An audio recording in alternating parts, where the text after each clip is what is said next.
কলকাতার বুকে পেয়ে যাচ্ছেন মাত্র 2 লক্ষ টাকায় এত সুন্দর একটা জমি। ঠিক আছে, এই হচ্ছে আমাদের গেট নাম্বার 2, দেখতেই পাচ্ছেন বোর্ড রয়েছে ভাষা ইকো ভিলেজ।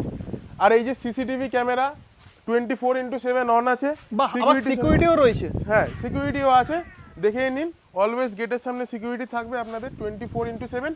তো চলুন এগিয়ে গিয়ে আরো দেখে নিই আমরা। আর এখানে দেখতে পাচ্ছি অলরেডি কিন্তু প্রপার্টির কাজ চলছে। আর দাদা এইগুলো কি গো? এইগুলো হচ্ছে দেখুন ব্লক হিসাবে আমাদের প্রপার্টিগুলো ভাগ করা থাকে, তো আচ্ছা। যেমন ব্লক এ ব্লক বি, তো সেটা চেনার সুবিধার্থে এই বোর্ডগুলো ইউজ করা হবে ডাইরেকশনে, কোনটা ব্লক এ এর দিকে যাচ্ছে কোনটা ব্লক বি এর দিকে যাচ্ছে। তো আগে চলুন, আমাদের অলরেডি এরকম মানে ইমপ্ল্যান্ট করা হয়ে গেছে, সেগুলো দেখতে পারবেন আপনারা। আচ্ছা, আর এখানে কিন্তু দেখতে পাচ্ছি ইলেকট্রিসিটিও কিন্তু চলে হ্যাঁ হ্যাঁ এসেছে। হ্যাঁ, ইলেকট্রিসিটি চলে এসছে, 6টার পর থেকে লাইট অন হয়ে যায়। আচ্ছা, আর একটা জিনিস তোমাদেরকে বলতে চাই, যারা ধরো যে ইনভেস্টর আছে তারাও কিন্তু এই জমি পারচেজ করে হ্যাঁ, রাখতে হ্যাঁ, পারবে। একদম। এখন 2 লাখ টাকা দিয়ে পারচেজ করে রাখবে। আমি মনে করি জমি হচ্ছে মাটি, মাটি হচ্ছে সোনা কিংবা টাকা, যেটাই বলো।